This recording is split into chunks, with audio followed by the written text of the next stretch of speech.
अभिनेत्री तेजस्वी लोणारी हिने झी 24 तासच्या गणपती बाप्पाचं दर्शन घेतलं। यावेळी तिनं आरतीही केली। तसंच लाडक्या गणरायासोबतच्या आपल्या नात्याविषयीही तेजस्वीने लोणारीनं उलगडून सांगितलंय।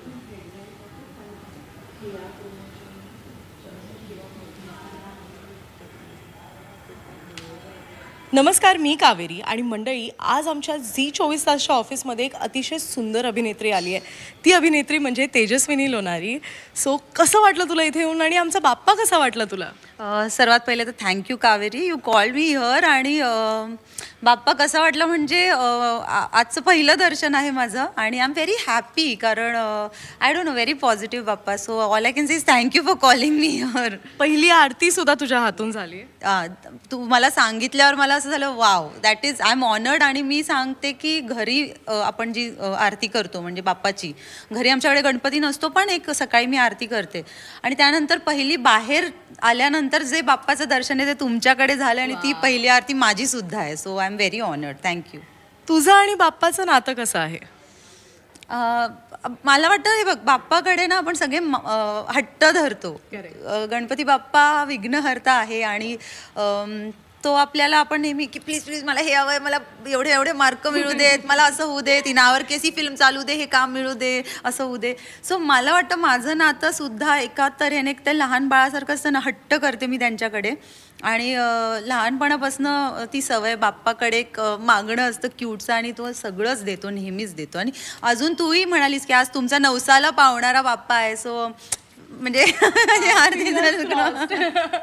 येस। लहानपणीची आठवण काय सांगशील? लहानपणीचा गणेश उत्सव कसा साजरा करायचीस? भरपूर डान्स आणि आमच्या सोसायटीमध्ये बाप्पा बसायचा आणि त्यामुळे सतत मी खूप ॲक्टिव्ह होते। एक्स्ट्रा करिक्युलर ॲक्टिव्हिटी असते ना, मग डान्स बसवणे, नाटकं बसवणे, हे बसवणे, म्हणजे ते 10 दिवस बाहेरच। तर भयानक मस्ती केलेली आहे, खूप छान वाटतं।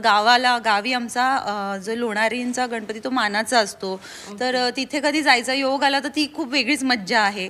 सो ओव्हरऑल ना कनेक्शन बाप्पाबरोबर म्हणजे ते 10 दिवसाचे प्रोग्राम्स आणि मग आपल्याला काय करायला मिळतं, कुठला डान्स करायला मिळतो, नाटकं करायला मिळतात वगैरे। तर मला वाटतं एक ॲक्टर म्हणून जी काही सुरुवात होते ना, ती या बाप्पांच्या प्रोग्रामपासून लहानपणी सोसायटीमध्ये झालेली आमच्या। जर आज अशी तुला संधी दिली बाप्पाला थँक्यू बोलायची त्या एका गोष्टीसाठी, तर ती गोष्ट कोणती असेल?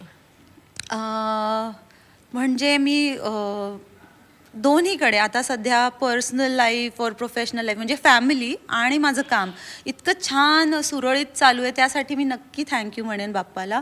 आणि मला असं वाटतं की तो जो देतोय ते म्हणतो ना, छप्पर फाड़ के दे रहा है। So he is giving me the love, the security, good this thing, everything. So माझं बाप्पाकडे हेच म्हणजे मागणं असं म्हणता नाही येणार, पण कुठून तरी आतून मे बी कदाचित ती इच्छा असेल आणि आता तो ते सगळं देतोय। So thank you Bappa. Thanks to you also, तू इतका वेळ काढून इथे आलीस आणि खूप बरं वाटलं तुझ्याशी बोलून। Thank you so much. Ganpati Bappa Morya.